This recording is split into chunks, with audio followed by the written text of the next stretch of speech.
La Pascua judía, sin la cual, por cierto, no habría Pascua cristiana, porque nunca hay que olvidar que Jesús, judío, con sus discípulos judíos, fue a Jerusalén, la capital judía, a celebrar la Pascua judía, que es ahí cuando lo capturan, jueves de Getsemaní, y viene la pasión, la muerte y la resurrección de Cristo, y esa es la Pascua cristiana, la Pascua de resurrección. Pero insisto, Jesús estaba ahí para celebrar la Pascua judía. Entonces, no te pierdas, por cierto, el programa de Jesús sobre la Pascua, pero vamos a hablar de la Pascua judía, que se conmemora el Éxodo, el momento en el que los judíos esclavos en Egipto salen de Egipto y atraviesan el Mar Rojo. Pero, ¿y si los judíos nunca fueron esclavos en Egipto? ¿Y si nunca hubo un éxodo? ¿Y si el pueblo hebreo nunca pasó por el desierto del Sinaí? ¿Y si toda esa historia del segundo libro de la Biblia, que es el Éxodo, no pasó nunca en realidad de esa manera? Hoy te voy a contar una versión muy alternativa de los hechos en las que el pueblo hebreo nunca es esclavo, nunca está en Egipto, nunca hay un éxodo, y aún así el relato es fascinantemente simbólico y maravilloso. Así es que, ¿y si nunca hubo un éxodo? Quédate.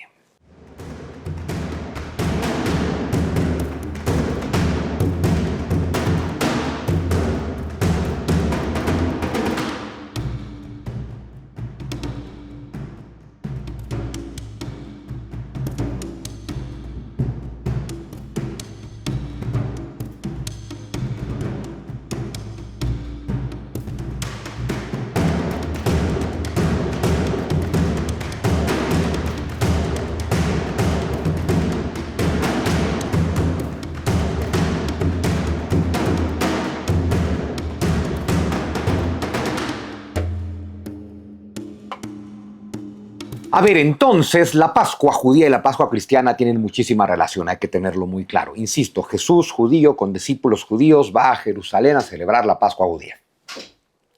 Como de ahí vienen los acontecimientos que se convierten en la muerte, en la pasión, muerte y resurrección de Cristo, eso es la Pascua cristiana. Se parecen y no se parecen mucho la Pascua judía y la Pascua cristiana. Vamos a tratar de comprenderlo. A ver, la Pascua cristiana, ya que estamos comenzando con esto, se le llama la Pascua de Resurrección. Es decir, el momento se conmemora la resurrección de Cristo. Tenemos que irnos un pasito atrás. ¿Qué significa Pascua? Porque de pronto todo el mundo, ¡ay, felices Pascuas, felices Pascuas! ¿Y qué demonios te están deseando cuando te desean felices Pascuas? Es como cuando en diciembre ahora, por lo menos antes te decían feliz Navidad, y ahora, para que nadie se ofenda, felices fiestas. ¿Fiestas qué? Es Navidad, es el nacimiento de Jesús. Bueno, pues aquí es su pasión, muerte y resurrección. La palabra Pascua, Pesaj, significa paso, literal paso, y se refiere paso o salto, dar el paso, dar el salto, que se refiere siempre, sí o sí, a un salto de fe. La Pascua es dar un salto de fe. Si alguien te desea felices Pascuas o tú lo deseas, lo que le estás deseando o te están deseando es que tengas fe, que seas capaz de dar un salto de fe, que seas capaz de confiar plenamente en Dios y por lo tanto te lances al vacío porque Dios te va a capturar. Eso es la Pascua. Tener una fe de ese tamaño. Una fe del tamaño que te permite separar las aguas del Mar Rojo si nos quedamos con la tradición hebrea. Entonces, Pesaj, Pascua, es eso, es el paso.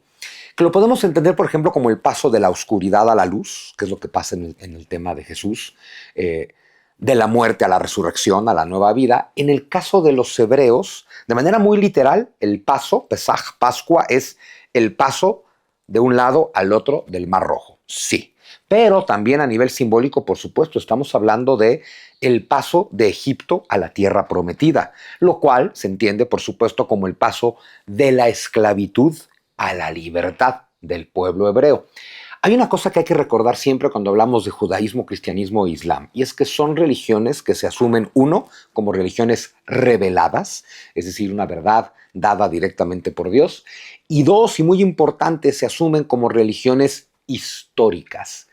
Esta es la parte más complicada de todas, porque religión histórica se refiere a que judaísmo, cristianismo e islam te dicen lo que viene en el libro sagrado pasó. Esto son hechos históricos. Eso es bien complicado, ¿no? Otra vez, si ves el video de Jesús, lo comento frecuentemente, ¿no? Tomar la resurrección de Cristo como un hecho simbólico me es particularmente fácil. Asumirla como un hecho histórico literal me es particularmente difícil. Claro, ahí está el salto de fe, ahí está la Pascua, ahí está precisamente el paso. ¿Lo crees o no lo crees? Pero igual, por ejemplo, la tradición católica te dice María fue virgen antes del parto, durante el parto y después del parto. Y ay, otra vez tomar eso de manera literal, nomás no se me da, de manera simbólica es una joya, pero de manera literal, y te dicen, ahí está el salto de fe, y digo, pero de verdad, yo tengo que creer algo tan irracional como que la mujer es virgen antes, durante y después del parto para salvarme e irme al cielo. Y ahí es donde empiezan los grandes problemas con la fe y con la religión, ¿no? Claro, es como decir, yo tengo que creer en Adán y Eva para salvarme, ya valió madre. Bueno, claro, la tradición católica, por ejemplo, sí te dice que aunque es una religión histórica, hay textos simbólicos. Esto se complica todavía más, particularmente del Génesis se dice que es un texto simbólico. Menos mal, porque la tragedia de la humanidad comienza cuando Eva habla con una serpiente. Y me cae que no podemos tomar eso como literal, tenemos que tomarlo como simbólico. Bueno, pero la tradición judía, cristiana y musulmana te dice estas son religiones históricas. Lo que viene en el texto pasó. Son hechos que literalmente ocurrieron en la historia. En este caso, la Pesaj, Pascua judía, asumimos como un hecho histórico, literal, que el pueblo hebreo cautivo, esclavo en Egipto, atravesó el Mar Rojo cuando Dios lo abre para que ellos pasen y puedan llegar a la tierra prometida. Hay que asumir que fue histórico y literal, que hubo hebreos en Egipto, que fueron esclavos, que atravesaron el Mar Rojo y que el Mar Rojo fue abierto por Dios. Pero la historia dice cosas bien diferentes. En fin, entonces, Jesús va a Jerusalén a celebrar su cena de Pascua. En esa cena de Pascua es cuando ocurren todos los eventos que se convirtieron en la Semana Santa cristiana. Jesús padece, muere, desciende al inframundo, derrota a la muerte y resucita. Ese es el paso de Jesús, ese es su Pascua, su salto. Bueno, hay muchos saltos. Desde el jueves de Semana Santa, cuando Jesús le dice a Dios, si es posible que pase de mí este cáliz, es decir, si es posible que no sufra yo todo lo que voy a sufrir, pero que se haga tu voluntad y no la mía. Ese es el salto de fe, que se haga tu voluntad y no la mía, porque yo no conozco el plan perfecto, que se haga tu voluntad y no la mía. Rematándolo el viernes con en tus manos encomiendo mi espíritu, que es otra forma de decirle que se haga tu voluntad y no la mía, o como dice la oración que enseña Jesús, el Padre nuestro, que se haga tu voluntad en la tierra para que sea como el cielo. Eso, entregarte por completo a Dios, es un salto de fe. Entonces, la Pascua cristiana es la Pascua de Resurrección. Y aquí vengo otra vez con el tema de los simbolismos y lo histórico. Porque vamos a pensar que, claro, damos ese salto de fe, doy yo, Juan Miguel Zunzunegui, ese salto de fe, y soy capaz de creer, sí, voy a asumir que el ser humano Jesús también es absolutamente Dios, como dice la doctrina católica, y resucitó de entre los muertos. Va. Oye, pero es que resucita con su cuerpo físico y luego su cuerpo físico sube al cielo. Digo, yo otra vez tengo que tomar eso de manera literal, cuando de manera simbólica es precioso, ¿no? Pero vamos a asumir que lo tomo de manera literal y que el cuerpo de Jesús anda por ahí todavía en algún lado, aunque la materia siempre se disgrega, pero bueno. Luego también tengo que creer de manera literal que el cuerpo de la Virgen María fue subido literalmente al cielo, dogma que establece el Papa Pío XII en 1950, y dices, no, pues es que con ese de manera literal tampoco puedo, como no puedo de manera literal con Moisés abriendo el Mar Rojo. Nada es imposible para Dios. No digo que Dios no pueda abrir el Mar Rojo, pero si lo que tú conmemoras es que Jesús resucitó, por supuesto, se supone que esa pasión, muerte y resurrección es lo que salva a la humanidad. Pero si no es un acto simbólico, ¿qué representa para ti? Yo estoy convencido que esto se trata de que tú también puedes resucitar. Y no me refiero a resucitar de entre los muertos, que es un tema que ni siquiera depende de ti.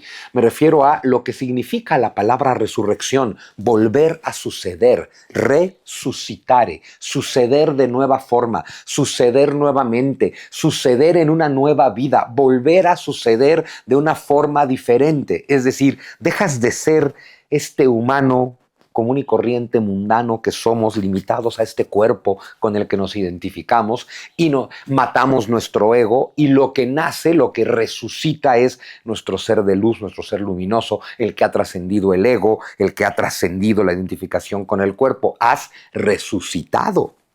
Puede ser. Lo del Mar Rojo. Lo del Mar Rojo es bien bonito porque ahorita te cuento toda la historia, pero a ver, justo el paso, el Pesaj, es cuando Moisés ya sacó al pueblo hebreo de Egipto, van de Egipto hacia la tierra prometida, van por el desierto, el faraón se arrepiente de haber dejado salir a Moisés y al pueblo, y entonces organiza el ejército y salen a perseguir al pueblo hebreo. Bueno, y llega este momento en el que el pueblo hebreo llega a la costa del Mar Rojo, y claro, frente a ellos tienen un obstáculo, un mar que es imposible atravesar. Atrás de ellos está el ejército egipcio comandado por el faraón. Si nos quedamos aquí, nos matan los egipcios. Si seguimos adelante, nos mata el Mar Rojo. No hay nada que hacer, ya valimos madre. No se puede hacer nada, tenemos un obstáculo frente a nosotros. ¿Y qué pasa entonces? Que Dios, ojo, porque luego la gente dice Moisés abrió el Mar Rojo. No, Dios abre el Mar Rojo a través de Moisés. Parece lo mismo, pero la sutileza es bien importante. Pero bueno, esta idea de un Moisés que separa las aguas del Mar Rojo y entonces el pueblo hebreo puede atravesar. Aquí estamos viendo a Dios como un removedor de obstáculos. A ver, la imagen de Dios como removedor de obstáculos o de aspectos de la divinidad como removedor de obstáculos aparece en todas las culturas y en todas las mitologías. Si te vas al Indostán, bueno, Ganesh, el dios elefante, es precisamente el removedor de obstáculos.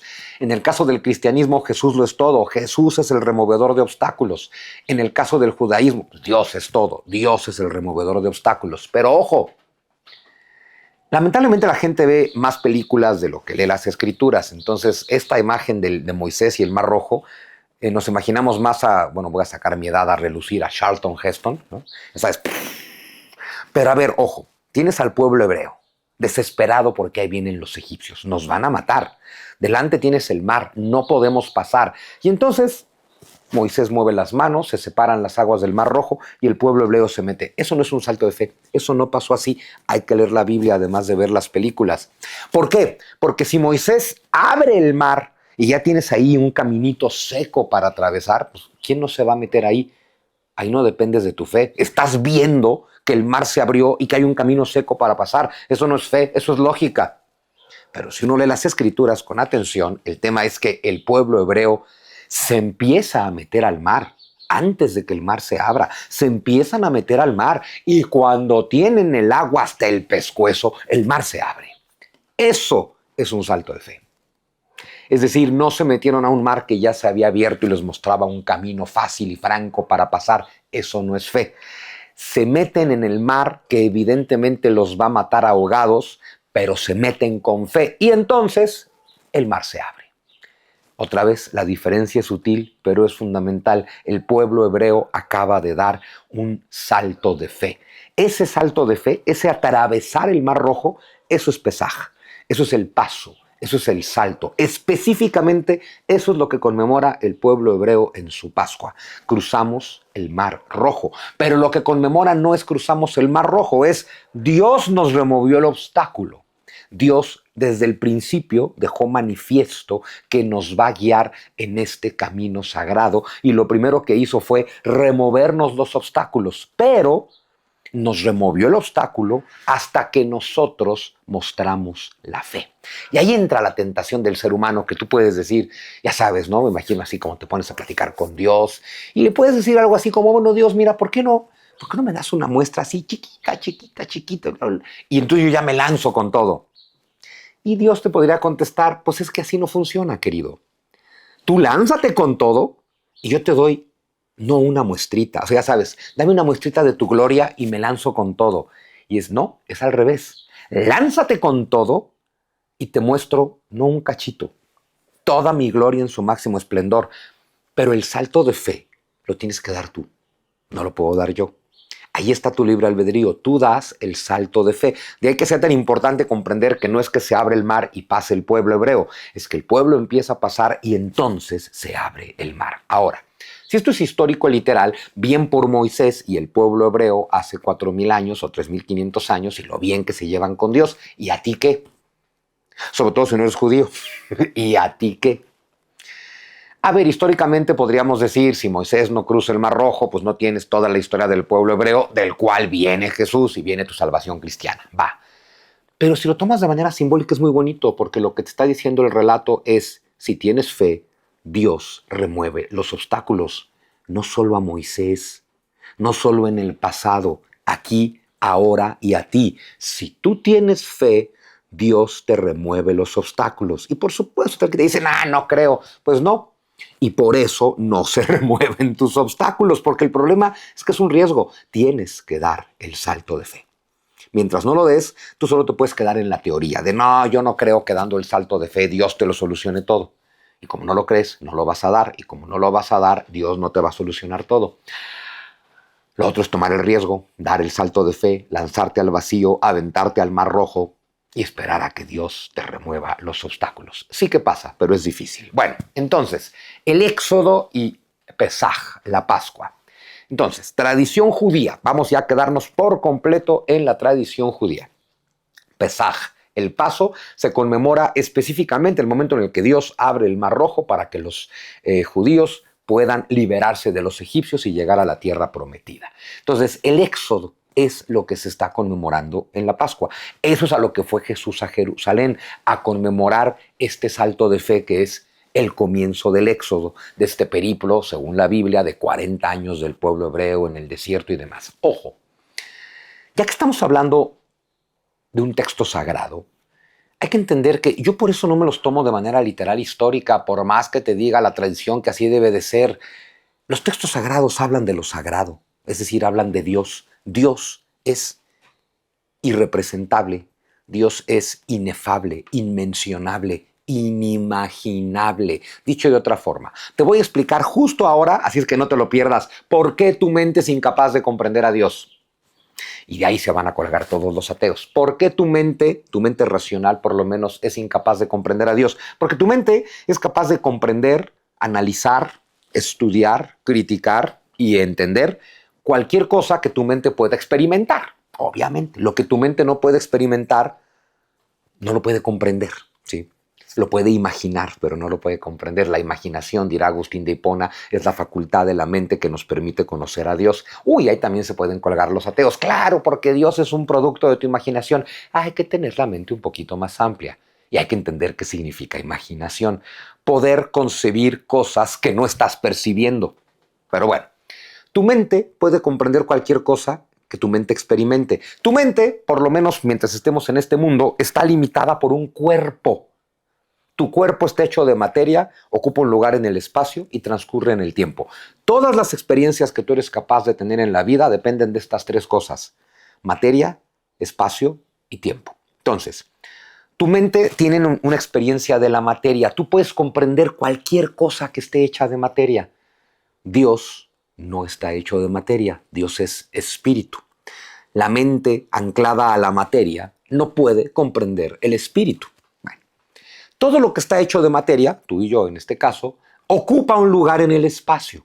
Tú y yo podemos comprender cualquier cosa que ocupe un lugar en el espacio, porque esa es la experiencia de nuestra mente. Bueno, Dios, que no está hecho de materia, sino que es espíritu, no ocupa un lugar en el espacio. Entonces, el ser anclado a lo finito, a lo limitado, tú y yo, no puede comprender lo ilimitado. Dios no ocupa un lugar en el espacio. Cuando te dicen que Dios está en todas partes al mismo tiempo, no te lo imagines ocupando todos los lugares en el espacio. Quiere decir que está más allá del espacio. Y tú y yo, que somos materia, que ocupa un lugar en el espacio, transcurrimos en el tiempo. Tú y yo, nuestra mente es capaz de comprender cualquier cosa hecha de materia, que ocupa un lugar en el espacio y que transcurre en el tiempo, pero Dios no transcurre en el tiempo.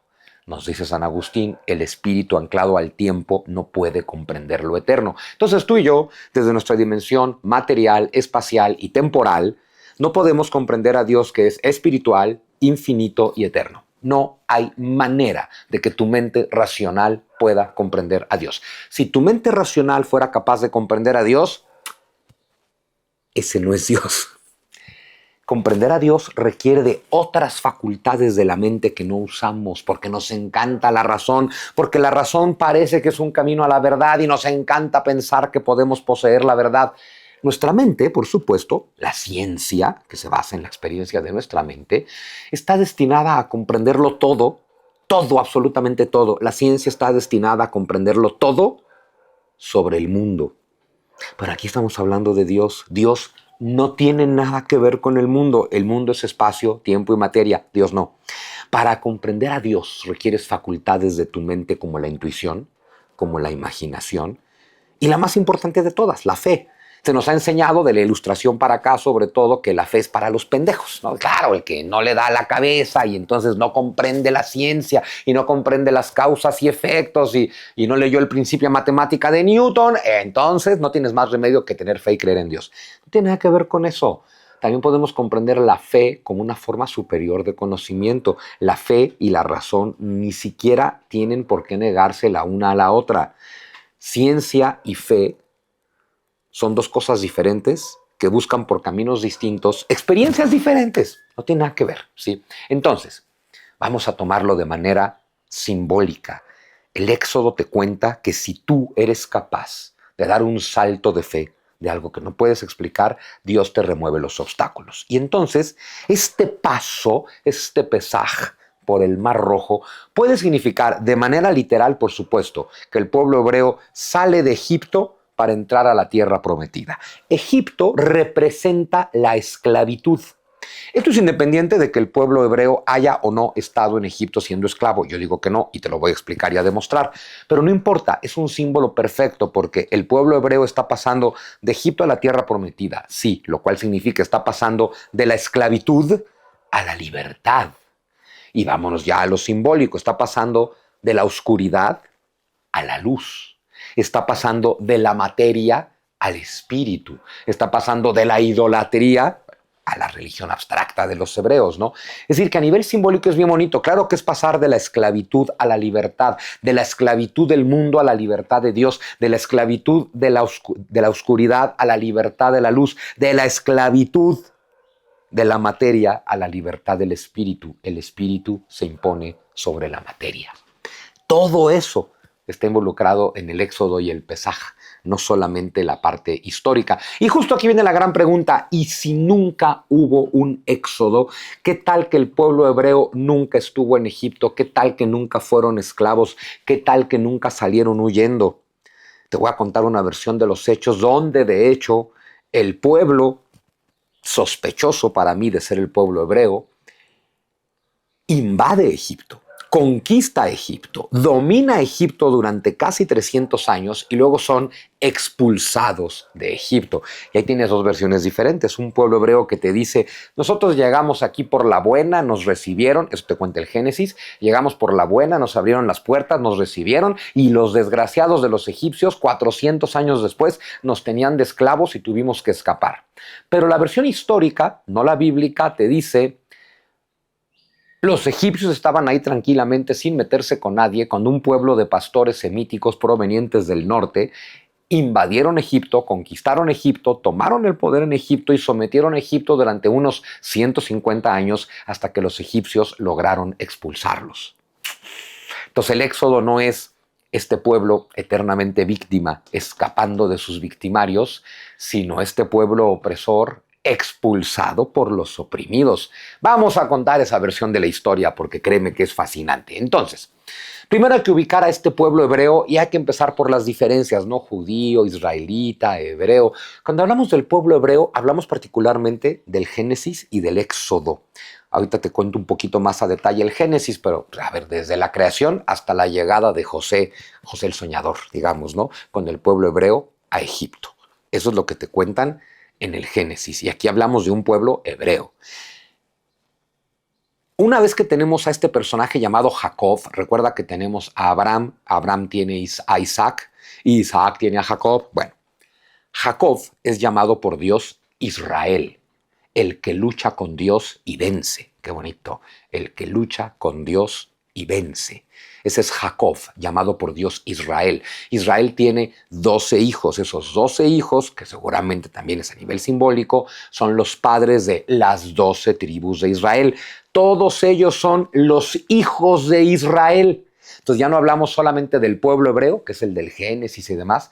Una vez que tenemos a Jacob, llamado por Dios Israel, tenemos a los hijos de Israel. Ahí aparece el concepto israelita, que según yo los podríamos hasta equiparar, ¿no? Hebreo e israelita. Pero para este momento de la historia todavía no existe la palabra judío. Para eso tendremos que esperarnos hasta el siglo sexto antes de Cristo, perdón, no, hasta el siglo noveno antes de Cristo, cuando se separe el reino de Israel y entonces tendremos al reino de Judá. Los habitantes del reino de Judá serán llamados judíos. Y por lo tanto, la religión que profesan los habitantes del reino de Judá será llamada judaísmo. Sí, entonces el pueblo hebreo es el bíblico. Los hijos de Israel son los hijos de Jacob, los descendientes de Jacob. Los judíos son los habitantes del reino de Judá. Bien importante tener eso clarísimo. Entonces, va de nuevo. Tenemos a Abraham. Abraham tiene a Isaac. Isaac tiene a Jacob. Jacob tiene 12 hijos. El 11º de ellos es José el soñador, que es el que llega a Egipto. El problema es que, claro, todos estos descienden de Abraham y no es que exista prueba histórica de la existencia de Abraham, porque además Abraham es descendiente, no me acuerdo en cuántas generaciones, seguro son 12 o 14, de Noé. Y en serio, es imposible demostrar históricamente a Noé. Porque además el tema del diluvio y diferentes personajes que cumplen el papel de Noé aparecen en mitologías de muchos pueblos del Medio Oriente Antiguo 2000 años antes de la existencia de los judíos. Y si no puedes demostrar que existe Noé, dicho de otra forma, si no existe Noé, pues no existen los descendientes de Noé. Y otra vez llegamos al tema de lo histórico o lo simbólico. Entonces, vamos a hablar resumen del Génesis para que te quede clarísimo de qué trata el primer libro de la Biblia, el primer libro de la Torá, de los libros de Moisés. Tienes lo más importante en la Biblia, capítulo 1 y capítulo 2, la creación. La creación entendida como, la creación ex nihilo, la creación de la nada. Dios crea de la nada. Cuando otras mitologías te hablan de dioses que ordenan el caos, y entonces la creación es pasar del caos al orden. Aquí también la creación es pasar del caos al orden, te lo dice el primer capítulo del Génesis, todo era caos y humedad y el Espíritu de Dios aleteaba sobre las aguas y todo era oscuridad, parece que es un caos, un océano primigenio de todas las posibilidades, es lo que significa caos, hasta que Dios dice, haya luz. Y después de que haya luz, Dios empieza a crear el mundo en dualidades, luz y oscuridad, tierras y mares, tierras y cielo, eso es poner orden. Entonces la creación del Génesis es pasar del caos al orden. Te describe el paraíso como un estado original que otra vez lo podemos tomar de manera literal y entonces hay que creer en el paraíso, en Adán y Eva y en la serpiente, o entender una cosa bien bonita, tal vez el paraíso se refiere al estado original de tu mente, una mente sin perturbaciones. ¿Cómo te describen el paraíso? Aquí está Adán, a partir del segundo capítulo, aquí está Eva, y el paraíso es algo muy simple, todo es tuyo, Adán, todo es tuyo, todo está a tu disposición, todo puedes usarlo, aquí todo es abundancia, aquí todo es plenitud, aquí todo es algarabía, alegría, felicidad, y todo es tuyo, Adán. Pero dice un dicho taoísta, todo es nada si quieres un poco más. Y un día llega Dios y le dice a Adán, oye Adán, ¿todo bien? Sí, Señor, todo bien. El paraíso chévere, súper chévere, Dios, me encanta. ¿Te falta algo? No, Señor, no me falta nada, gracias, el paraíso es perfecto. Ah, muy bien. Oye, Adán, por cierto, ¿ves ese árbol que está allá? Sí, bueno, de ese sí no puedes probar. Ya valió madre. Todo el paraíso sigue ahí, todo sigue estando a disposición de Adán, todo sigue siendo perfecto y todo sigue siendo pleno, pero Adán está volteando a ver el árbol que no le corresponde. Todo es nada si quieres un poco más. Todo sigue estando ahí, pero Adán está concentrado en lo que no tiene, por lo tanto no tiene nada. Y eso es lo que te pasa a ti a diario. O sea, eso que se describe en el Génesis es la condición humana, la insatisfactoriedad de la mente de la que tanto habla el Buda. Esa es nuestra condición cotidiana. Más de una vez seguro te has descubierto a ti mismo o a alguien más, al primo de un amigo, diciendo alguna cosa como, ay, yo sería muy feliz si tan solo tuviera. Y lo que estás a punto de decir es mentira. Si no has sido capaz de ser feliz con lo que tienes ahora, tener algo más no te va a hacer feliz. Pero es esta idea de, no, es que a mí solo me falta una cosita más para ser feliz. En cuanto la tengas te va a faltar otra, y luego otra, y luego otra. Pero bueno, ya haremos un programa completito sobre el pecado original y el Génesis, que es fascinante. Pero bueno, la creación, el paraíso, Adán y Eva en el huerto, la desobediencia con lo del árbol, la expulsión del paraíso. Todo esto viene del Génesis. Caín y Abel como los descendientes de Adán y Eva. Caín que mata a Abel porque a Dios no le gustan los agricultores. Ojo. El estilo de vida de los agricultores que se hacen sedentarios y forman ciudades destruyó por completo el estilo de vida del pastor nómada que se mueve por el mundo con su ganado. Bueno, ¿qué te dice la Biblia? Caín era agricultor y sembraba el huerto. Ahí tienes el sistema de vida del agricultor sedentario. Mientras que Abel era pastor de ovejas. El pueblo hebreo siempre fue un pueblo nómada, un pueblo pastor, pastor de ovejas. Caín mata a Abel porque la agricultura mató el modo de vida de los pastores nómadas, según yo. Pero otra vez, literal o simbólico, ¿no? En fin, el diluvio y Noé, Dios dice, sácatelas, me salió mal la humanidad, la esencia divina se está perdiendo en ellos, los voy a ahogar. Padrísimo. El tema es que 2000 años antes, en la epopeya de Gilgamesh, ya tenemos el diluvio. Si consideramos que el pueblo hebreo es un pueblo nómada que no dejó de moverse por el Medio Oriente, pensar en que recogieron mitos y relatos del Medio Oriente es obvio. Pensar que luego los adaptaron para sus propios significados y visión de la religión también es obvio. Entonces, pensar en Noé y el diluvio, eso sí que no es obvio. Pero bueno, ahí está. Después del diluvio, Dios se arrepiente. Eso sí que hay que tomarlo de manera simbólica, porque Dios no se arrepiente, porque Dios no se equivoca, porque Dios es Dios. Y entonces viene el primer pacto con la humanidad, del que se habla poco, el pacto del arco iris, cuando pone el arco iris y le dice a Noé, pondré mi arco en el cielo como un símbolo de nuestro pacto, de nuestra unión. Bueno, después viene los hijos de Noé, que se dispersan por el mundo y fructifican y generan diferentes pueblos, y entonces viene la Torre de Babel, cuando quieren llegar al cielo, y entonces Dios separa las lenguas, los hombres se confunden, los hombres se pelean, y otra vez eso histórico literal es que, a ver, esto es imposible. La Torre de Babel es un sigurat babilónico, y por supuesto la idea de los hombres que hablan diferentes lenguas y entonces no pueden llegar a acuerdos y entonces se pelean y entonces abandonan la torre es un simbolismo maravilloso sobre la armonía y la concordia contra el conflicto y la guerra, sobre la necesidad de entendimiento para poder llegar a lo alto. La otra es un Dios con una pésima autoestima destruyendo la torre de los hombres porque quieren hacer una escalera al cielo. No tiene sentido. Y luego tenemos el momento Génesis en el que Dios llama a Abraham. Y aquí viene la parte interesante. Toda esta primera parte del Génesis, de la creación a la Torre de Babel, para mí está claro que lo tienes que tomar de manera simbólica. Todos estos relatos están tomados de culturas más antiguas. Es un relato simbólico. Sin embargo, de pronto llegas a Abraham. Y con Abraham ya no solo te doy el nombre de un personaje, te digo, Abraham nació en Ur de los Caldeos. Y claro, Ur de los Caldeos es un pueblo que puedes ubicar en la historia, siglo VI a.C. La ciudad de Ur es una ciudad que puedes ubicar en el mapa, sur del actual Irak. Entonces, claro, ya cuando te doy, y se menciona el Tigris, y se menciona el Éufrates, entonces ya cuando te doy nombres, te digo, Abraham era hijo de un constructor de ídolos. Entonces hasta biografía tenemos, sabemos quién fue su padre, sabemos dónde nació, sabemos entre qué ríos estaban. Todas estas coordenadas hacen que de pronto un relato que es evidentemente simbólico, de pronto parezca histórico, porque ya te estoy hablando de sitios que puedes ubicar en el mapa hoy en día, ¿no? Pero otra vez el símbolo, porque Abraham no es judío, Abraham no es hebreo, Abraham es un sumerio. Abraham, esto es Sumeria. Abraham es un sumerio que vive en Mesopotamia, pues hasta el sur de lo que hoy es Irak. Cuando te digo que es hijo de un constructor de ídolos, no es que se pueda saber, te estoy diciendo, es para hacer un contraste más grande. Es hijo del politeísmo, es hijo de la idolatría. Te estoy diciendo, Abraham es hijo de este contexto pagano, idólatra y politeísta, lo cual hace más relevante el hecho de que Dios hable con Abraham y lo inste a abandonar la idolatría, el paganismo y el politeísmo.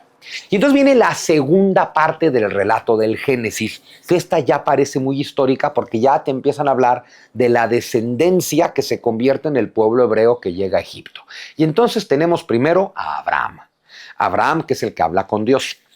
Abraham está casado con Sara. Entonces tenemos a Abraham y a Sara. En esta parte del Génesis, para mí, se trata de el llamado de Dios. Y lo primero que pasa siempre en estos casos, la tentación a rechazar el llamado, a no escuchar el llamado, a pensar que estás loco, no que te habla Dios. Pero finalmente Abraham representa la fe absoluta, porque Abraham asume es Dios. Y Abraham asume que lo que Dios le está diciendo se tiene que hacer sí o sí. Entonces viene el llamado de Dios, viene la promesa y el pacto. La promesa de te haré padre de una gran nación a través de tu descendencia, le dice Dios a Abraham, pero hay que hacer un pacto. Tú me vas a venerar a mí, solo a mí y no a otros dioses, y enseñarás eso a tus descendientes. Yo te haré padre de una gran nación si tú te comprometes a que esa gran nación me va a venerar a mí. Eso es básicamente el pacto con Abraham, ¿sí? Todo esto, a ver, aquí te pongo un mapa fundamental. De un lado tienes el Mediterráneo, del otro lado tienes el Golfo Pérsico y ahí tienes el Medio Oriente. Ahí está la ciudad de Ur, en el sur. Abraham sale de Ur en las épocas en las que la ciudad dominante es Babilonia, va siguiendo el curso del río Éufrates, pasa por Babilonia, llega al norte a la tierra de Harán y luego baja al sur a lo que hoy es el Estado de Israel, la tierra de Canaán.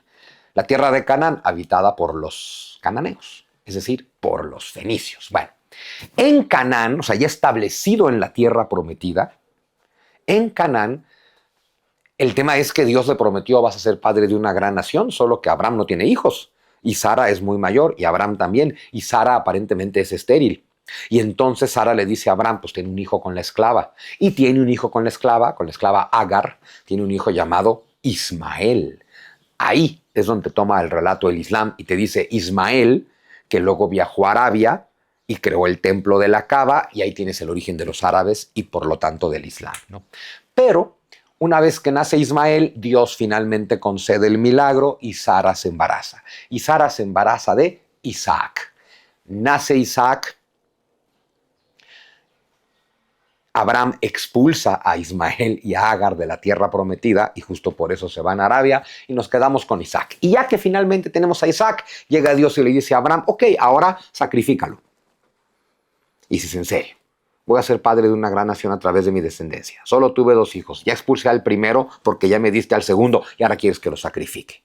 Bueno, Abraham no se preguntó nada de lo que yo me acabo de preguntar. Abraham es el símbolo de la fe absoluta. Dios le dijo, sacrifícalo, y Abraham dijo, Señor, sí, Señor.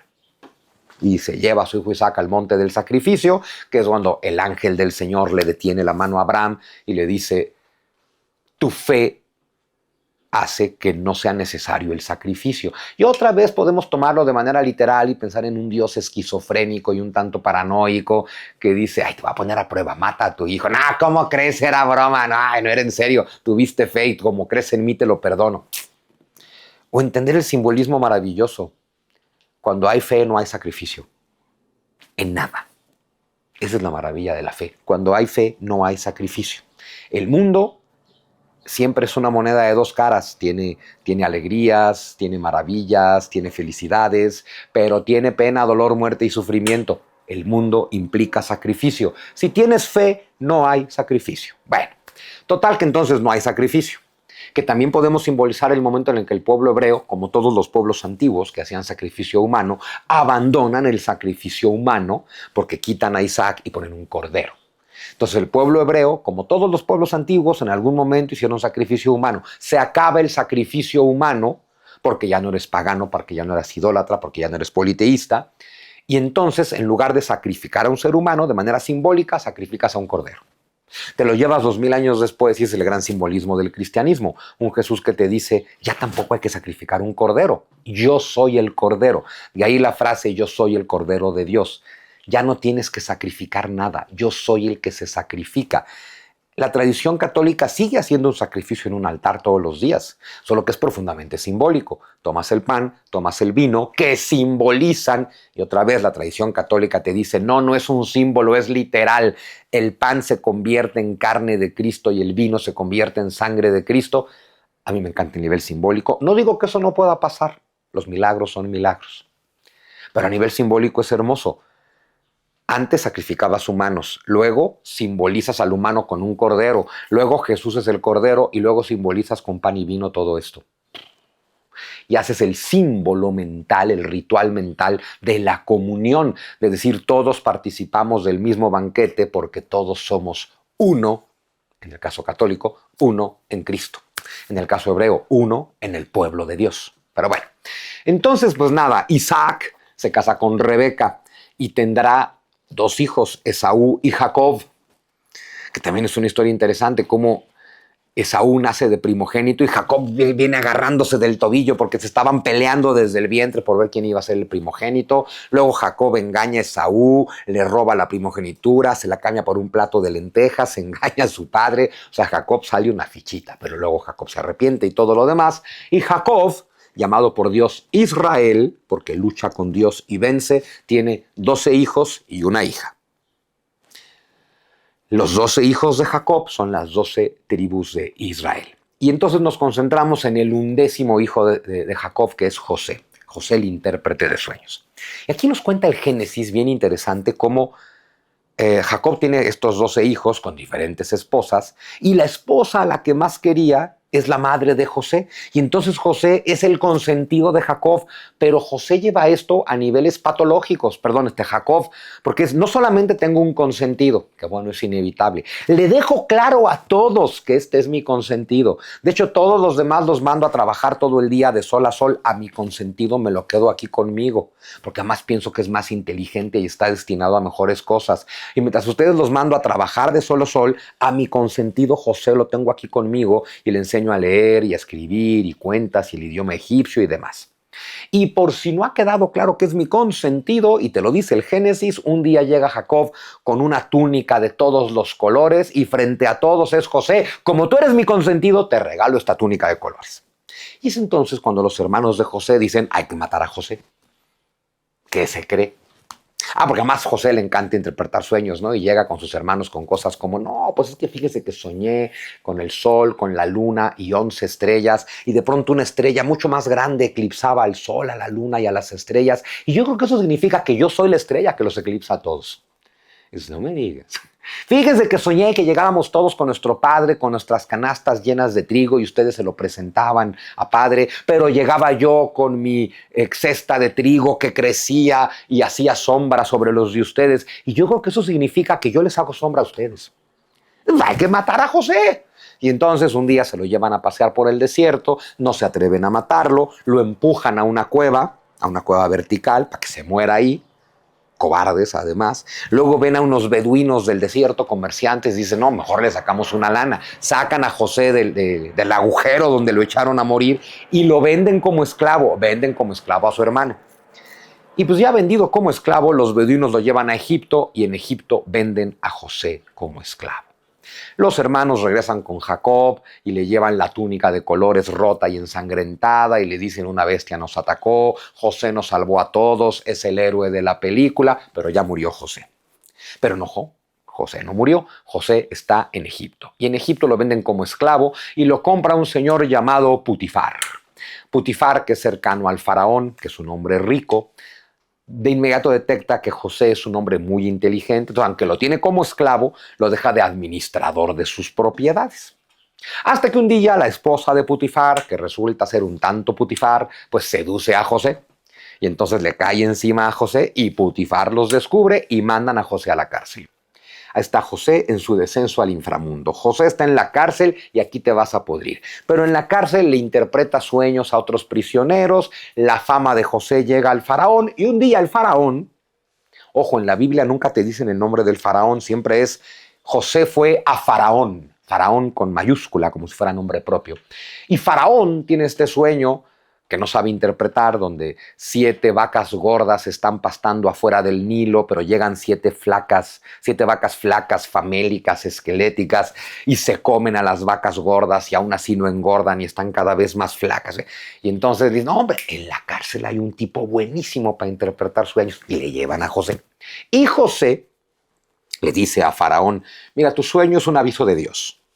Tendrás 7 años de vacas gordas, porque eran 7 vacas, ¿no? Es decir, tendrás 7 años de abundancia en Egipto. Todo va a estar a toda madre, pero luego vienen 7 años de vacas flacas, 7 años de sequía, de carencia y de hambruna. Pero es un aviso. Si en esos 7 años tienes una persona de plena confianza que administre Egipto y guarde la tercera parte de todo, cuando vengan los 7 años de carencia y de miseria y de hambruna, Egipto se salvará. Y el faraón dice, tú eres ese hombre. Y entonces José pasa de ser esclavo a ser el administrador de Egipto. Se convierte en el primer ministro, en la mano derecha del faraón.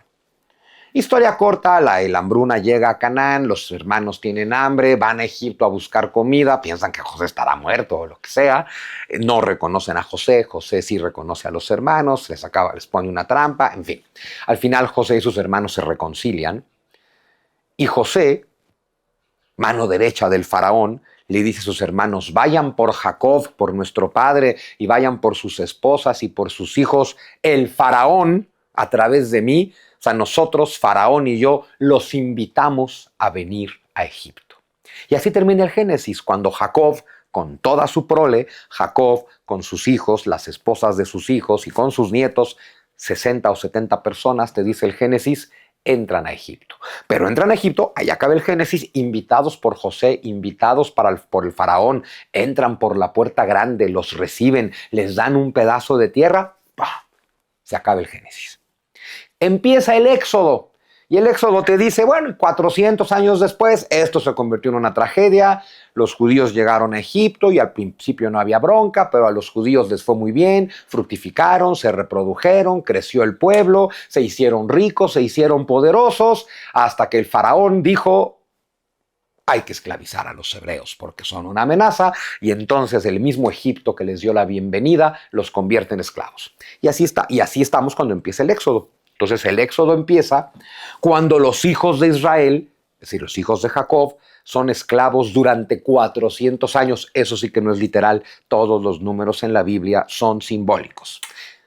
400 básicamente significa un titipuchal de años. Básicamente, iba a decir un chingo, pero no lo dije. Un titipuchal de años. Y entonces, claro, tienes a Moisés, ¿cómo aparece Moisés? Tienes a los hebreos, según el Éxodo, esclavos en la tierra prometida, pero como ya el faraón, quien sea faraón, les tiene una rabia terrible y quiere que no crezcan y que no prosperen y que no fructifiquen y que no crezcan demográficamente, da una orden que es, vamos a matar al bebé pequeño de cada familia hebrea. No hay un solo registro en la historia egipcia de esto, y esos desgraciados escribían en las paredes y en los papiros todo lo que pasaba. No hay un solo registro histórico en Egipto que nos hable de un pueblo hebreo. Ojo, en toda la historia de Egipto nadie te menciona al pueblo hebreo.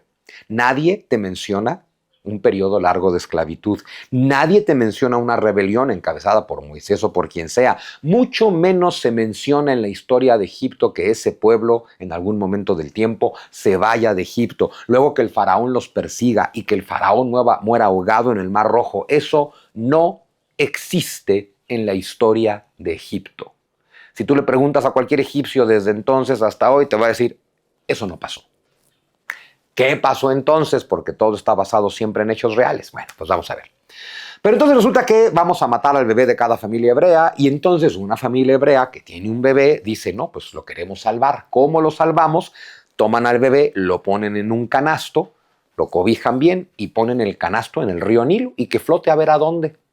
Y ahí va la hermana Miriam persiguiendo el canasto, pues para checar que ahí está Moisés, todavía no se llama Moisés, pero ahí va el niño, y se da cuenta que el canasto llega hasta el palacio del faraón, donde es rescatado por la esposa del faraón. Y entonces lo adoptan como príncipe de Egipto. Eso no tiene sentido. Si tú acabas de dar la orden de matar a todos los niños hebreos y te encuentras un niño hebreo flotando en el Nilo, no lo educas como príncipe de Egipto. No tiene el menor sentido. Pero bueno, Moisés, el sacado de las aguas, es un hebreo que crece junto a Faraón, junto al futuro Faraón, y es educado como príncipe de Egipto. El tema es que 2000 años antes de la historia de Moisés está no, 2000 años no. 1000 años antes de la historia de Moisés está la historia de Sargón el Grande, el primer líder semítico que invade Mesopotamia. Y justo te dicen que Sargón, cuando era niño, fue depositado en una canasta que la pusieron en el Éufrates y que flotó hasta llegar al palacio. Estamos reutilizando un mito, ni hablar. Pero Moisés crece, sus hermanos Miriam y Aarón saben que Moisés está creciendo en el palacio del faraón como príncipe de Egipto, hasta que llega el momento en el que le revelan la verdad, le revelan, tú en realidad no eres egipcio, tú en realidad eres hebreo, y eso se convierte finalmente en que A ver, Moisés en algún momento ve a un guardia egipcio agarrando a latigazos a un hebreo y entonces lo empuja y entonces el egipcio muere y entonces Moisés tiene que salir huyendo para que no lo persigan por asesinato. ¡Por Dios! Es el hijo del faraón. No tiene que salir huyendo de ningún lado. Todo esto son símbolos. Y se va al desierto. La ida al desierto siempre es fundamental. Y en el desierto se encuentra... ¿Con quién te puedes encontrar en el desierto? Es decir, en la soledad, en la meditación, en la introspección, pues con Dios. Ahí, en el desierto, Moisés se encuentra con Dios y Dios le dice, Moisés, libera a mi pueblo. Y entonces es cuando Moisés regresa con Faraón y le dice Dios que liberes a mi pueblo. Obviamente Faraón no quiere, entonces vienen las famosas plagas de Egipto, que por más que veas programas de History Channel y del Discovery que te digan, no hombre, te voy a demostrar científicamente que las plagas ocurrieron, no ocurrieron. O sí ocurrieron cuando te dicen el Nilo se tiñó de sangre, el Nilo se hizo rojo. Señores, el Nilo se hace rojo todos los años. Así empieza la crecida del Nilo. Viene el Nilo de Etiopía lleno de barro y todo el Nilo de Egipto se hace rojo. Luego se hace verde. Luego siembran. En fin, no nos vamos a meter de momento en las plagas. La 10ª plaga literal es...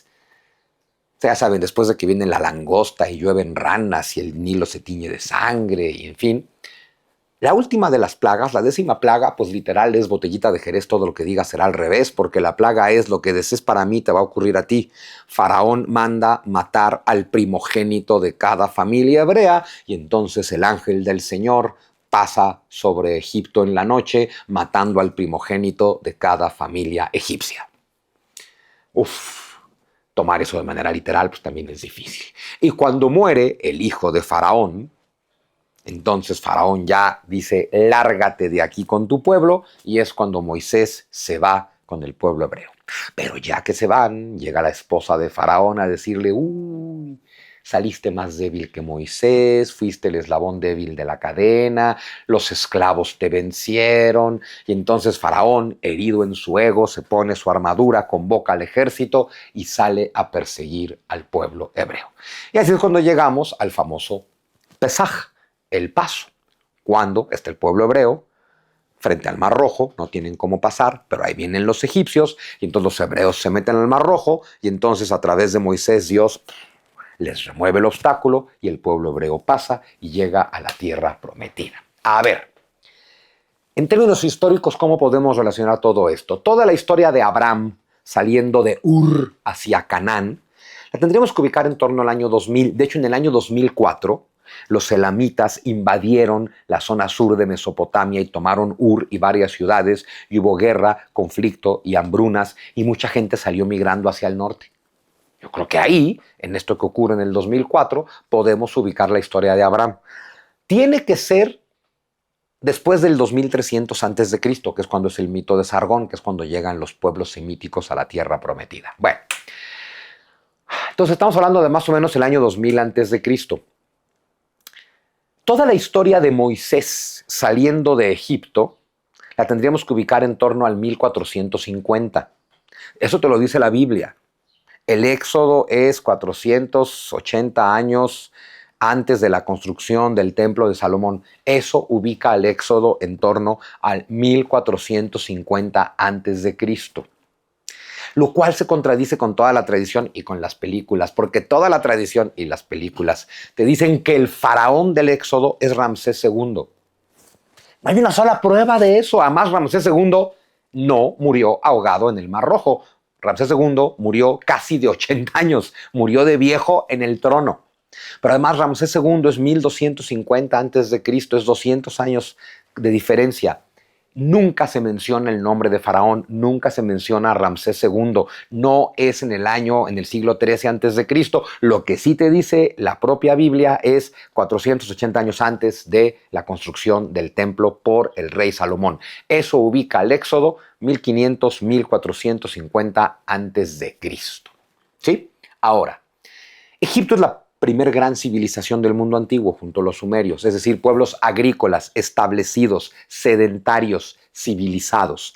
En este entorno en el que te he comentado que la vida del agricultor civilizado y sedentario va destruyendo el estilo de vida del pastor nómada. Porque claro, el pastor nómada se mueve, en círculos por las tierras con su ganado. Y claro, de pronto llegas a lugares donde tú llegabas antes con tu ganado y ahora resulta, no, mira, es que esto es mío. O sea, la propiedad privada que establecen los sedentarios, la civilización, y esto es la ciudad, y esto es mío, y tú no tienes derecho a pastar con tu ganado acá. Empieza todo un conflicto donde los pastores no tienen cómo ganarle al mundo civilizado. Es básicamente la fuerza de la historia, ¿sí? Entonces, nunca hay que olvidar eso. El pueblo hebreo es un pueblo pastor nómada. De hecho, es un pueblo de nómadas que se establece tardíamente en el Medio Oriente, que se establece en el Medio Oriente cuando prácticamente todos los demás pueblos ya están establecidos. Ahora, vamos a seguir una cronología para que esto nos quede todavía más claro. 3500 antes de Cristo es cuando en general hablamos de que comienza la civilización en Mesopotamia, sur del actual Irak. Todavía no existen ni los judíos, ni los hebreos, ni los hijos de Israel, todavía no existe Abraham. Y lo más importante, los judíos son un pueblo semítico, hablan una lengua semítica. Para este momento, 3500 antes de Cristo, no existen las lenguas semíticas en el Medio Oriente. O sea, todavía no hay ni el origen de los judíos. 2700 antes de Cristo es la época de Gilgamesh, el famoso rey Gilgamesh, rey de Erech o de Uruk. Luego tendremos la epopeya de Gilgamesh, donde se habla de las historias de Gilgamesh y del diluvio. En la epopeya de Gilgamesh, 2700 antes de Cristo y 2000 años antes de que se escriban los relatos judíos donde va a venir lo del diluvio. Entre el 3000 y el 2300 antes de Cristo hubo guerras intestinas en Mesopotamia entre diferentes ciudades. Es un periodo de decadencia. Y en torno al 2300 viene un guerrero del norte llamado Sargón, Sargón el Grande, que invade el sur de Mesopotamia, toma el poder y crea el imperio de Sargón. Este Sargón es un hombre que habla una lengua semítica, es un semita que viene guiando a un pueblo de guerreros semíticos. Aquí tenemos el origen de los pueblos semíticos, por lo tanto, de lo que con el tiempo serán los hebreos. Y este es el Sargón del que se cuenta el mismo relato que luego se contará sobre Moisés, que fue rescatado de una cesta y que lo sacaron del río y demás. Entonces, a partir del 2300 a.C., con la invasión de Sargón el Grande, ya podemos hablar de los ancestros de los hebreos establecidos en el Medio Oriente. 2300. Ese imperio sobrevive Sargón y su hijo, y luego otra vez empiezan los conflictos, invasiones de diferentes pueblos semíticos del norte, hasta que en torno al año 2000 a.C., los elamitas destruyen Ur y la gente sale huyendo. Ahí está Abraham. 2000 a.C. podemos ubicar la salida de Abraham. Y en torno al año 1800, o sea, Abraham y su gente, semitas, se van al norte.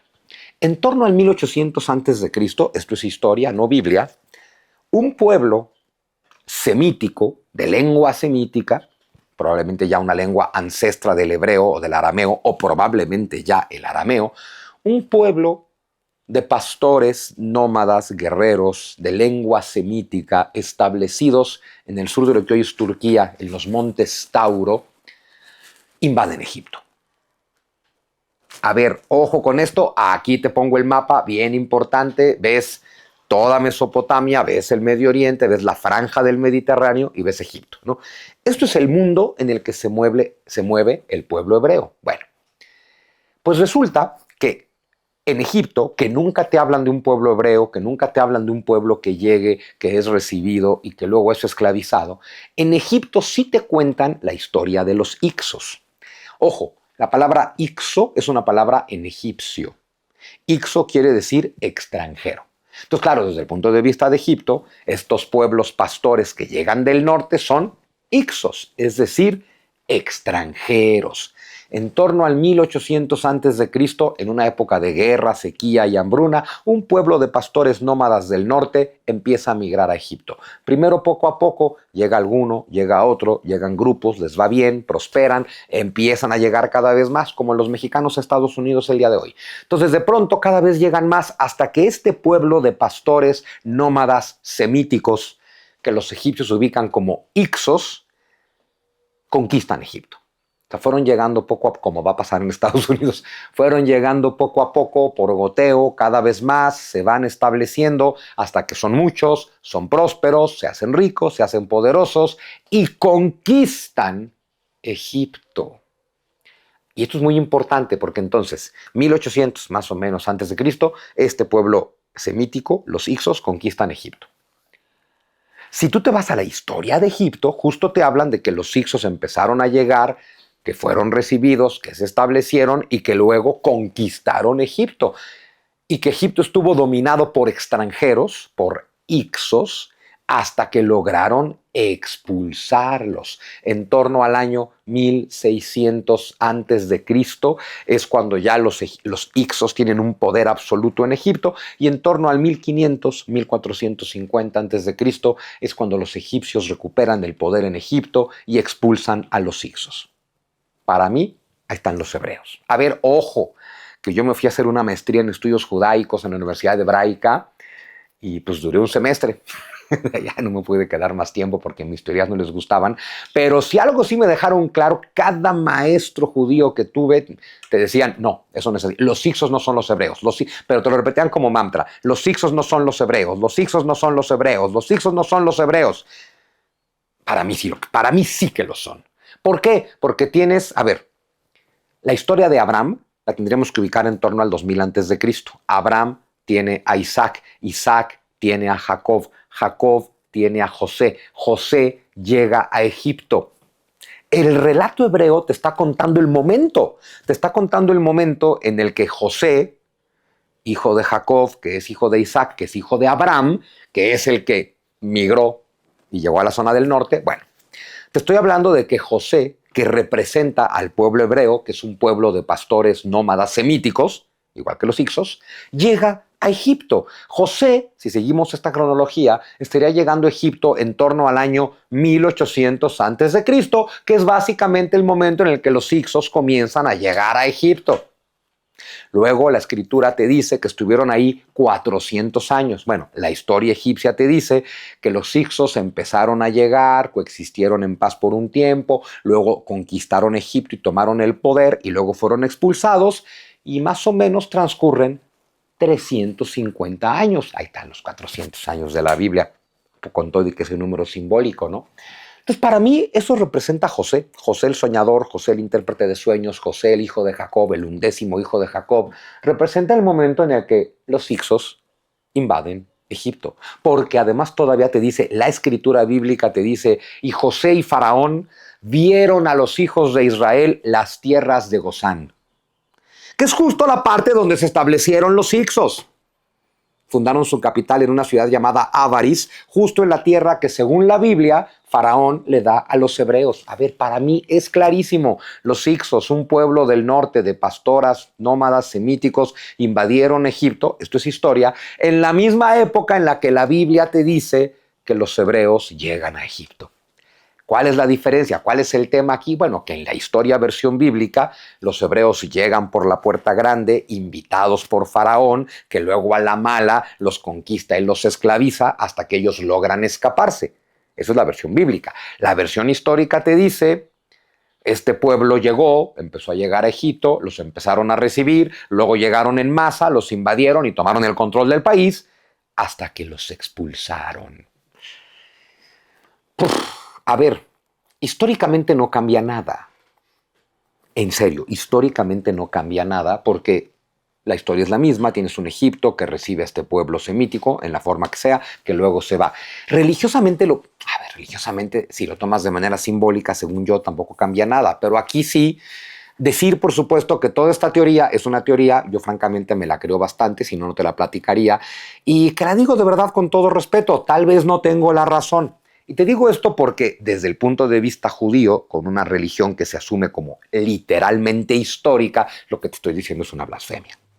No pretendo decir blasfemias contra la religión judía ni con ninguna otra religión, pero contrastar las versiones religiosas contra las versiones históricas pues siempre resulta fascinante, ¿no? Y entonces, pues yo creo que eso es lo que pasa, porque además aquí te pongo otro mapa, ponle muchísima atención a este mapa, porque ¿qué ves en este mapa? Tienes en el sur de Mesopotamia, lo que hoy es Irak, el reino de Babilonia, en torno a la ciudad de Babilonia. Poquito más al norte, el reino asirio, el reino de Asur, con capital en Asur o en Nínive, ahí está.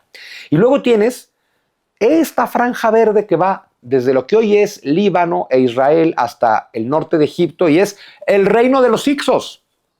Es decir, que durante el tiempo, casi 200 años que los hicsos gobiernan Egipto, los hicsos gobiernan en realidad el norte de Egipto, es decir, el delta del Nilo, la llegada al Mediterráneo y toda la franja de lo que hoy es Israel-Palestina. Esto cada vez cuadra más. Luego viene una cosa bien interesante. En torno al 1500 a.C., 1450 a.C., cuando está datado el Éxodo, es cuando los egipcios expulsan a los hicsos. Y para evitar volver a ser invadidos, es la primera vez que Egipto sale de su propio territorio en África e invade una franja de Asia, que es donde hoy está Israel. De hecho, es curioso porque te hablan de que Moisés guía al pueblo hebreo fuera de Egipto para establecerse en la libertad de Jerusalén y la tierra prometida, en una época en la que históricamente hablando toda la zona donde hoy está Jerusalén, Canaán, tierra prometida, era de hecho parte del imperio egipcio. En una de esas, simplemente el pueblo hebreo, los hicsos para mí, es un pueblo que se independiza de Egipto. Pero bueno, entonces, ese es el tema, que entre el 1500 y el 1300 a.C., fecha en la que podemos ubicar el éxodo, la liberación de los esclavos hebreos a la tierra prometida de Canaán. Canaán es parte de Egipto. Entonces, si tú te vas de lo que hoy es Cairo a lo que hoy es Jerusalén, en una época en la que todo es parte de Egipto, perdón, no te fuiste de Egipto. Entonces, digamos que históricamente el éxodo pues tiene sus asegúnes. ¿Cómo se ve esto desde la historia egipcia? Bueno, a ver. Los diferentes reinos de lo que hoy es Egipto se unifican en torno al 3100 a.C. El imperio antiguo egipcio, donde se ubican las pirámides, aunque hoy sabemos que son mucho más antiguas, 2686 a.C., más o menos al 2200 a.C. Es decir, la primera versión del imperio egipcio cae justo en la época en la que Sargón y los semitas están invadiendo Mesopotamia. Luego hay un periodo de caos en Egipto, más o menos entre el 2200 y el 2000 a.C., y luego tendremos una nueva versión de imperio egipcio, en la historia le decimos el imperio medio. El imperio medio sería más o menos del 2055 al 1650 a.C. En la historiografía egipcia, ¿cuándo cae el imperio medio de Egipto? Cae en el año 1650, cuando Egipto es invadido por los hicsos, un pueblo extranjero, hicso, de pastores nómadas semíticos que invaden desde el norte. Es que embona perfectamente la versión histórica con la versión bíblica, ¿qué te puedo yo decir?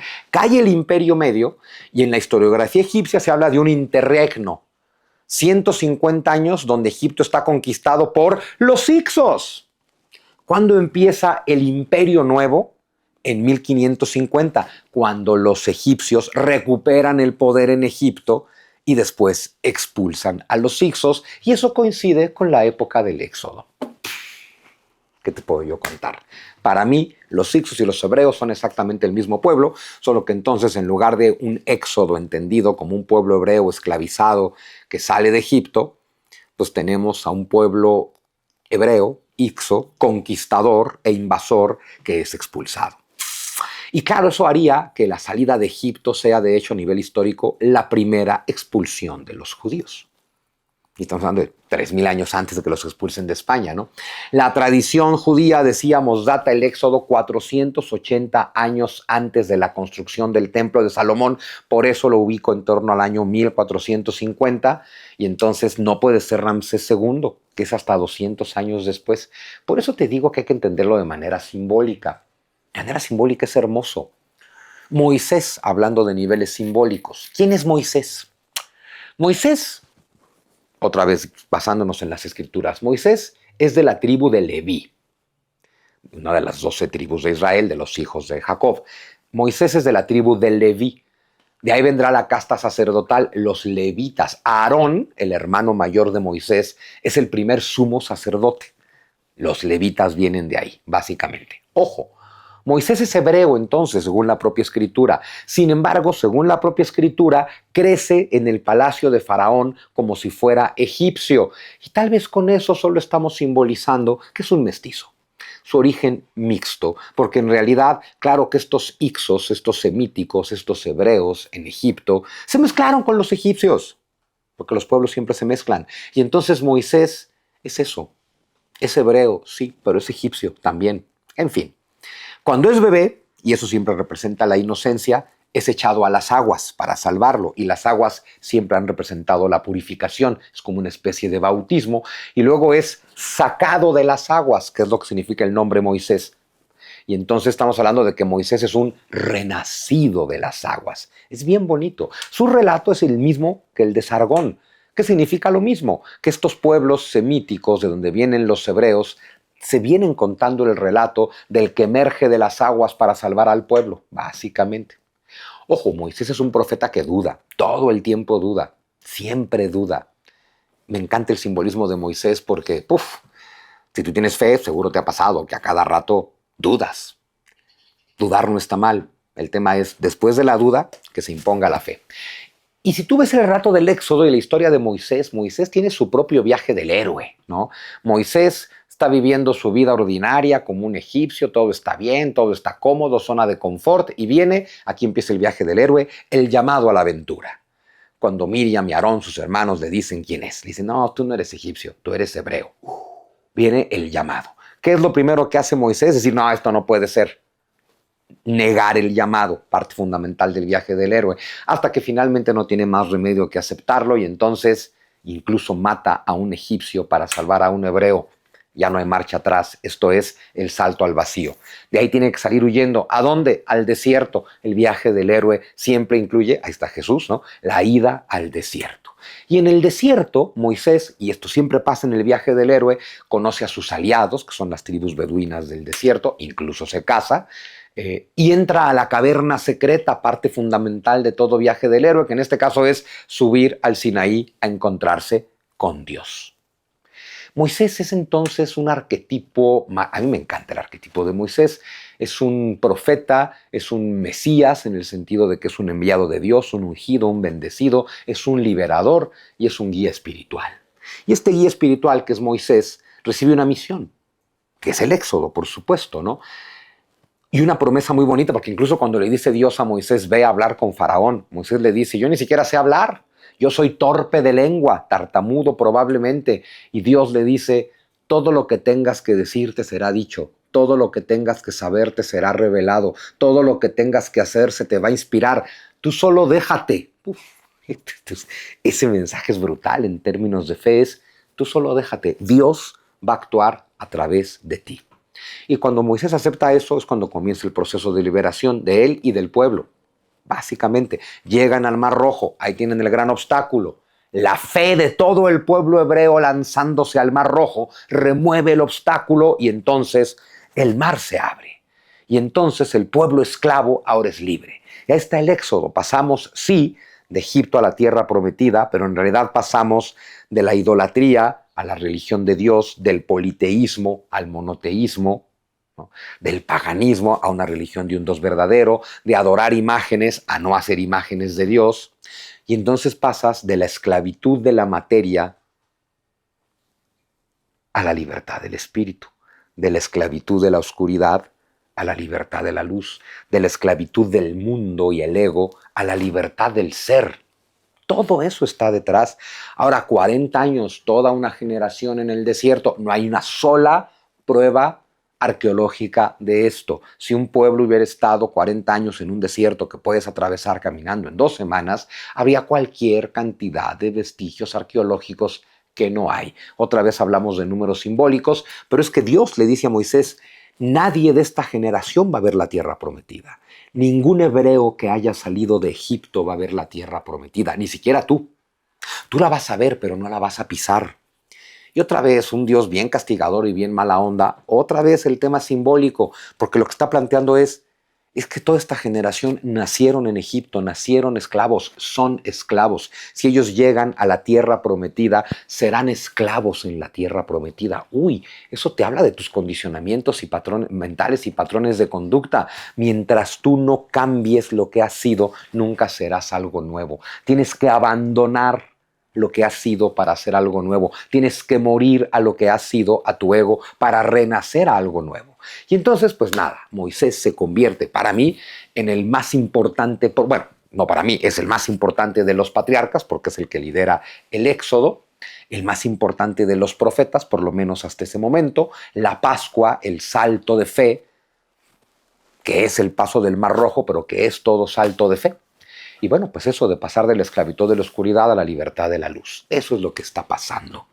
Pero lo más importante tal vez, y con esto cierro estas reflexiones, es que es en ese proceso del viaje, después del éxodo, del Pesaj, del paso por el Mar Rojo, cuando perdidos en el desierto del Sinaí, Moisés sube al monte a hablar con Dios. Y aquí llega el momento más abstracto, más metafísico, más espiritual, más filosófico, más teológico de toda esta historia del éxodo, de la Torá y quizás de toda la tradición judio-cristiana, cuando Dios se revela ante Moisés y le dice, Eye Asher Eye, yo soy el que soy. Esa es la primer gran manifestación del Dios judio-cristiano monoteísta, que es el pilar de toda la tradición occidental. Yo soy el que soy. Yo soy el ser. Yo no soy algo, yo no soy alguien, yo soy. Yo soy todo, yo soy la existencia, yo soy el ser, yo soy el que soy. Creer eso sí que es un salto de fe. Eso también es un Pesaj. Eso también es una Pascua. Tal vez no hubo éxodo, tal vez no como lo cuenta la Biblia. La historia cuenta cosas diferentes. A nivel simbólico, la historia es igual de hermosa y fascinante.